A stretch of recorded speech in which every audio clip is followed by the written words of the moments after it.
Trump. Once again, he's huffing and puffing and threatening to blow our nation away.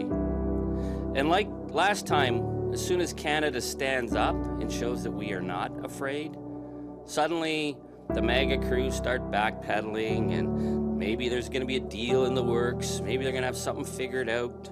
Maybe, maybe not.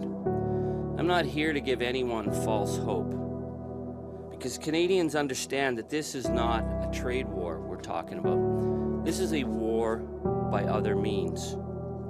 A war of disinformation and ridicule, questioning our right to exist, our sovereignty, our borders, very much the way Vladimir Putin launched his disinformation war in the years leading up to the brutal invasion of Ukraine. It's a siege war. He's poking us and trying to see if there's divisions, if there's fear.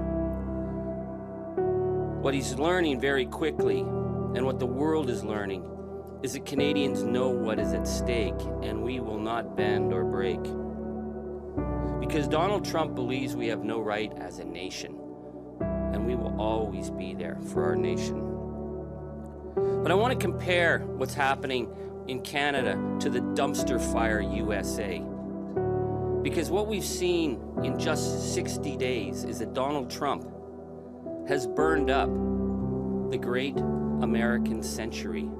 He's burned through his alliances with key allies.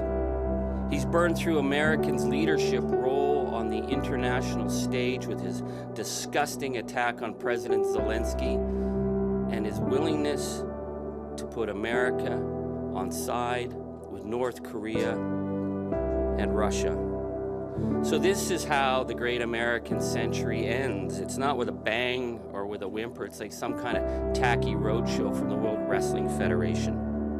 And now Donald Trump has decided to go further by blowing apart the greatest economic trade relationship in history, plunging our nation and our people into chaos. But what he's really doing is making America weaker, more divided, more alone, and we know that Canada will stand up and Canada will push back, and American jobs will suffer, and the American economy is suffering.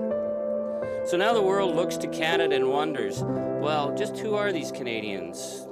Do they have what it takes to stand up to the proud boys in Washington?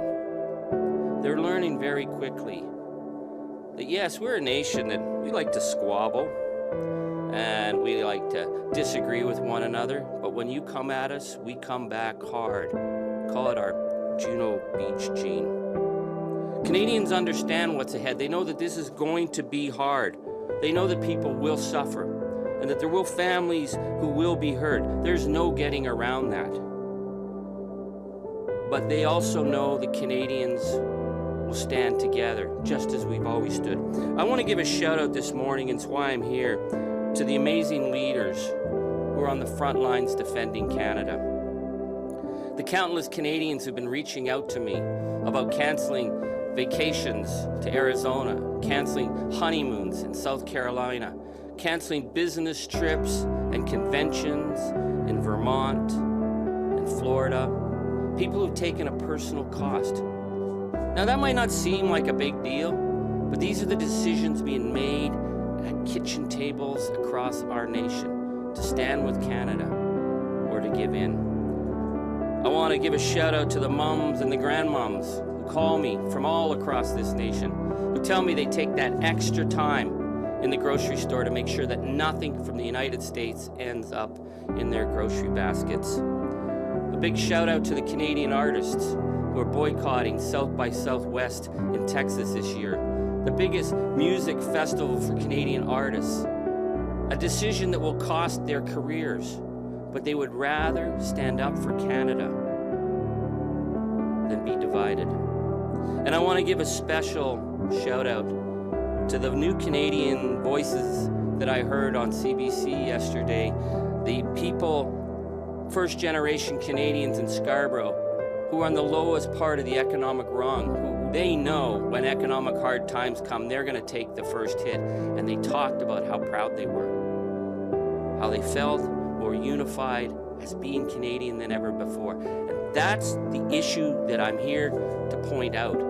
Because in America right now, Donald Trump and the MAGA crew want to have a nation run by white men for white men. And they think that makes them tough. And they look on us and think we're weak because we're decent and we're democratic and we're inclusive. But that is our strength. Because we're not afraid about what pronouns someone uses. We're not angry by who someone marries. We come together across racial lines. We celebrate our linguistic diversity. We celebrate our regional diversity. We celebrate the fact that we are a settler population on the indigenous territories of this nation. And yeah, we get a lot wrong. And yeah, we're a work in progress. But when push comes to shove, we are indivisible. We stand together. We are one. It's that diversity that makes us strong. So I want to thank everybody who's been pulling their load, and to say to them, whether or not this tariff war ends tomorrow or whether Donald comes up with some bogus reason that he's scored a victory, you know what's at stake. This is just the beginning. The next 4 years will determine our future as a nation, and I know the Canadians will be strong.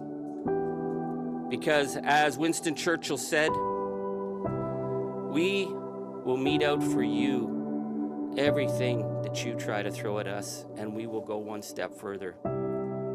Donald, you do your worst, because Canadians will do their best.